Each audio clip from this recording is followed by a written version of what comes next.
Jin mendongak, mata polosnya memantulkan cahaya keemasan yang terang benderang. Tepat di hadapannya, tertancap dalam ke tanah adalah sebuah pedang besar raksasa memancarkan energi kuat yang seolah-olah membuat ruang di sekitarnya bergetar. Di antara kerumunan kesatria dan tetua klan Runcandel, bisikan-bisikan keheranan mulai bermunculan. Seorang tetua tidak bisa menyembunyikan keterkejutannya, berseru, "Bagaimana bisa? Pedang kepala klan!" Seorang kesatria buru-buru berbalik ke arah singgasana, melaporkan dengan suara bergetar, Tuan kepala klan, Tuan muda bungsu Jin." Dari atas singgasana, suara kepala klan menggema, dingin dan berwibawa, menenggelamkan segala kebisingan. Si bungsu telah dipilih oleh Barisada, upacara pemilihan berakhir, bawa anak itu ke Kastil Badai. Di tengah suasana tegang, sepertinya hanya Jin yang tidak menyadari gempa bumi yang baru saja ia sebabkan. Anak itu duduk di rumput hijau, dengan rasa ingin tahu mengulurkan tangan kecilnya yang polos menyentuh permukaan dingin pedang besar itu. Cahaya lembut dari pedang menyelimutinya, sangat kontras dengan bayangan takdir yang perlahan menyelimuti hidupnya. 6 tahun yang panjang telah berlalu. Kastil Badai masih berdiri tegak sendirian di tengah malam yang sunyi. Di luar, hujan turun deras. Kilatan petir biru kehijauan yang marah menyambar melintasi langit, menerangi dinding batu yang dingin dan menara-menara yang runcing. Badai mengamuk tanpa henti, seolah ingin menelan seluruh kastil. Di dalam perpustakaan yang luas, di bawah cahaya redup, anak laki-laki Jin Runcandel berjinjit, berusaha sekuat tenaga menggapai rak buku yang tinggi. Keringat membasahi dahinya saat jari-jari kecilnya hanya berjarak pendek dari punggung buku. Sial, tidak terjangkau, gumam Jin dalam hati, matanya sedikit kesal. Dia menurunkan tangannya, melihat sekeliling ruangan yang penuh buku. Sudah 6 tahun sejak aku datang ke Kastil Badai ini. Menurut aturan keluarga, aku harus tinggal di sini sampai umur 10 tahun. Jadi masih ada 3 tahun lagi. Membosankan sekali. Dengan kecewa, Jin menjatuhkan diri ke kursi berlengan mewah, kaki kecilnya menggantung tanpa menyentuh tanah. Dia meraih buku tebal di dekatnya, membalik beberapa halaman dengan acuh tak acuh, wajahnya menunjukkan kebosanan yang tak terbatas. Tiba-tiba, teriakan mengerikan yang melengking terdengar, merobek kesunyian kastil. Hah? Jin terlonjak kaget, buku itu terlepas dari tangannya dan jatuh ke lantai. Anak laki-laki itu segera berdiri, berbalik dengan cepat ke arah suara itu berasal, mata birunya terbuka lebar, penuh kewaspadaan dan keheranan. Pembantu itu berdiri kaku, wajahnya pucat pasi karena ketakutan. Ia tergagap, suaranya gemetar. "Ada apa? Tuan muda, di kamarmu ada seekor burung mati." Di lantai yang dingin, bangkai burung malang tergeletak dalam genangan darah kering, bulunya acak-acakan.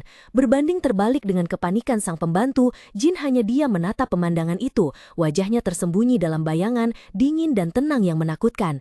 Ia tahu betul, di Kastil Badai ini, satu-satunya yang bisa melakukan ini.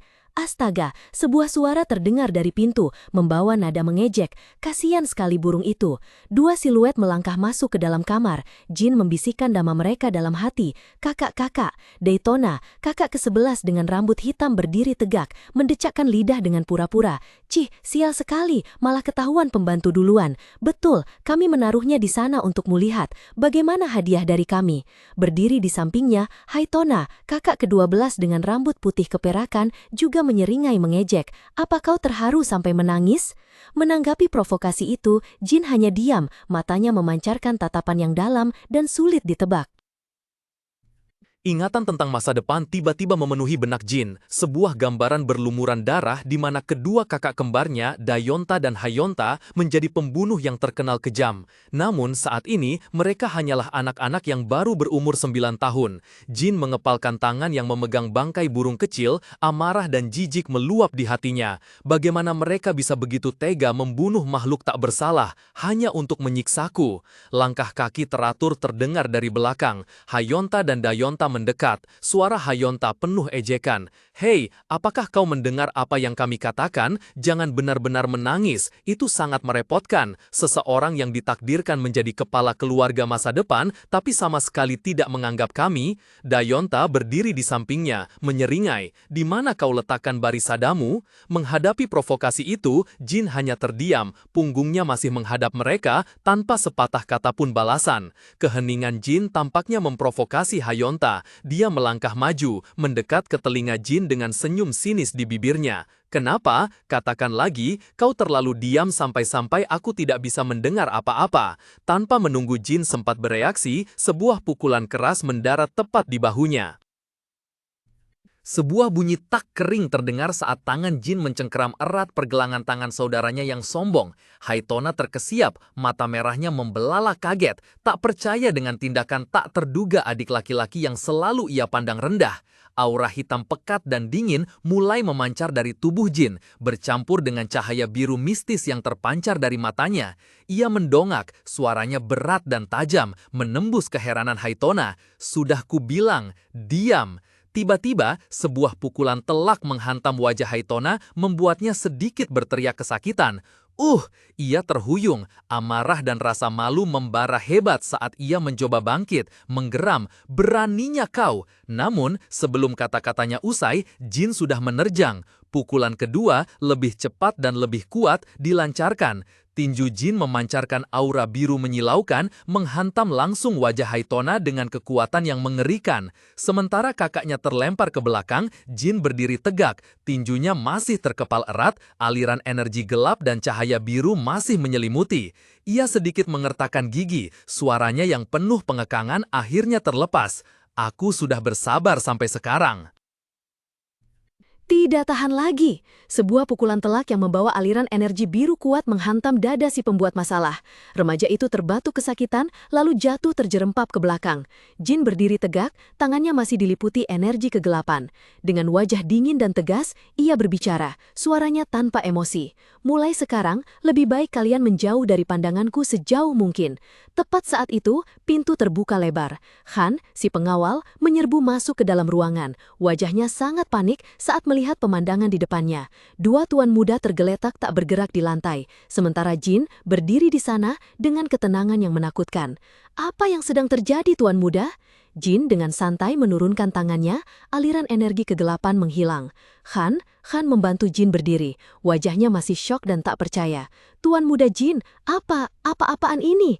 Ia melirik kedua orang itu, lalu kembali menatap Jin, sepertinya berusaha mencari penjelasan yang masuk akal. Apakah mereka berkelahi sendiri? Apa maksudmu? Jin menatap pengawal itu dengan tatapan tajam, penuh tekanan. Apa kau tidak dengar jelas? Aku sudah bilang, mereka tiba-tiba berkelahi, lalu terjatuh sendiri. Dalam pelukan pengawal Han, Haitona mengatupkan gigi, menahan rintihan sakit. Ketabahan anak itu membuat Han berpikir, benar-benar keturunan Runcandel, bahkan anak kecil pun bisa sekuat ini. Meskipun begitu, Haitona tetap berbisik di sela-sela giginya, aku mengerti. Melihat kondisi kedua tuan muda, Han dengan hormat menawarkan, saya sudah mengerti. Kalau begitu, saya akan membawa mereka ke dokter. Tidak Han, Jin memotong, suaranya tegas, dan matanya bersinar dengan keteguhan yang luar biasa. Ada tempat yang harus mereka datangi, ikuti saya. Setelah berkata demikian, Jin berbalik, punggung kecilnya namun penuh tekad, memimpin jalan keluar dari koridor mewah menuju kegelapan malam. Di luar, hujan deras mengguyur, membersihkan bebatuan di taman. Di tengah hutan yang sepi, di bawah guyuran hujan lebat, Jin, yang kini mengenakan jubah hitam menutupi kepalanya, berdiri terdiam di depan sebuah makam tanah sederhana tanpa prasasti. Ia perlahan mengulurkan tangan, menyentuh gundukan tanah yang lembab, sebuah gerakan hening dan penuh perenungan. Di bawah guyuran hujan malam, dua sosok terbaring tak bergerak di tanah yang dingin. Kan melangkah mendekati Jin, wajahnya jelas menunjukkan kekhawatiran saat melihat tetesan hujan semakin lebat. Tuan muda Jin, Kan berkata, apa kau berniat membiarkan mereka di sini saja? Hujan akan segera semakin deras. Jin berdiri diam, punggungnya yang kecil namun teguh membelakangi pengawal. Matanya terpaku pada dua orang yang terbaring di tanah. Mereka perlu tahu apa yang telah mereka lakukan. Mendengar kekejaman tanpa ragu sedikit pun dalam suara tuan mudanya, Kan tertegun sejenak, namun kemudian menunduk pasrah. Perintah Anda, tuan muda? Tanpa mengucapkan sepatah kata pun, Jin dengan dingin berbalik, melangkah pasti menembus derasnya hujan, melewati pengawal yang masih terpaku. Kan berdiri membeku di tempat, mengawasi punggung Jin hingga benar-benar lenyap dalam gelap dan hujan. Sebuah pemikiran penuh keheranan dan keraguan tiba-tiba muncul di benak pengawal berpengalaman itu. Kekuatan itu, bumamnya, pasti bukan aura. Sebuah pikiran tak terbayangkan terlintas di benaknya. Tidak mungkin. Mana? Jika begitu, ini bukan lagi sekadar pertengkaran antar saudara. Wajahnya mengeras di bawah tudung jubahnya. Keseriusan masalah ini membuatnya tak bisa menunda. Aku harus melaporkan ini pada kepala keluarga. Melangkah keluar dari kegelapan, Han memanggil seorang pelayan yang berdiri di dekatnya. Suaranya dalam dan tegas di antara suara rintik hujan. "Hei kau, bawakan aku seekor kuda." "Baik, Tuanku Ksatria." Pelayan itu buru-buru menjawab lalu segera pergi. Dari dalam mansion yang hangat, Jin Runcandel diam-diam mengamati dari balik jendela, melihat siluet Han yang terburu-buru bersama kudanya menghilang dalam tirai hujan. Dia tahu pasti tujuan ksatria itu. Jin bergumam dalam hati, tatapan matanya tak bergeming. Aku sudah tahu, dia akan pergi melaporkan pada ayah. Meskipun Han adalah ksatria penjaga kita, dia juga seorang pengawas. Dalam hati, Jin Runcandel merenung. Di mata Han, hal itu pasti terlihat seperti sihir. Aku yakin dia tidak akan tinggal diam. Bocah itu mengangkat tangannya perlahan, aliran energi hitam pekat seperti asap mulai berkumpul, berputar di sekitar tangannya. Energi bayangan, bisik Jin pada dirinya sendiri, bukti perjanjianku dengan Solderet. Berkat kekuatan ini, aku menemukan bahwa perjanjian dengan Solderet masih berlaku bahkan di kehidupan ini. Sosok entitas raksasa berkerudung muncul dalam benaknya, sebuah bukti dari perjanjian kuat yang dimilikinya, dan juga berkat kekebalan kutukan, sebuah hak istimewa bagi mereka yang bersekutu dengan Solderet, aku bisa menghindari ilusi pedang. Ia teringat saat belenggu ilusi menghilang sebelum sempat menyentuhnya. Jin mengepalkan tangannya, menyebabkan aliran energi gelap berkobar dahsyat sebelum menghilang. Tekad baja terpancar di matanya. Si bodoh Runcandel, Jin Runcandel, tidak ada lagi. Mulai sekarang, banyak hal akan berbeda dari kehidupanku sebelumnya. Senyum tipis penuh percaya diri tersungging di bibir bocah itu. Di tengah senja dengan langit ungu tua dan pepohonan lebat, ia menetapkan tujuan berikutnya. Sekarang, yang tersisa adalah bertemu ayah.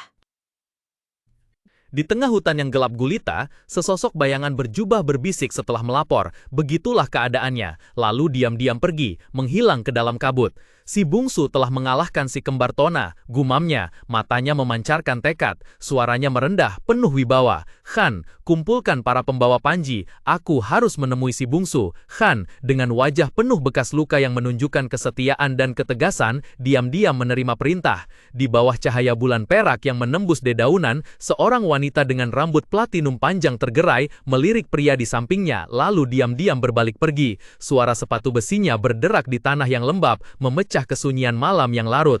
Segera setelah itu, seorang kesatria menunduk melapor di hadapan sosok tinggi dan agung dalam zirah berbentuk singa. 7 pembawa panji Runcandel dan 200 kesatria telah berkumpul. Bagus, senyum puas samar-samar muncul di sudut bibir kepala suku. Dari kejauhan, wanita berambut platinum itu diam-diam mengamati, matanya yang rumit mengikuti pasukan besar yang siap menunggu perintah.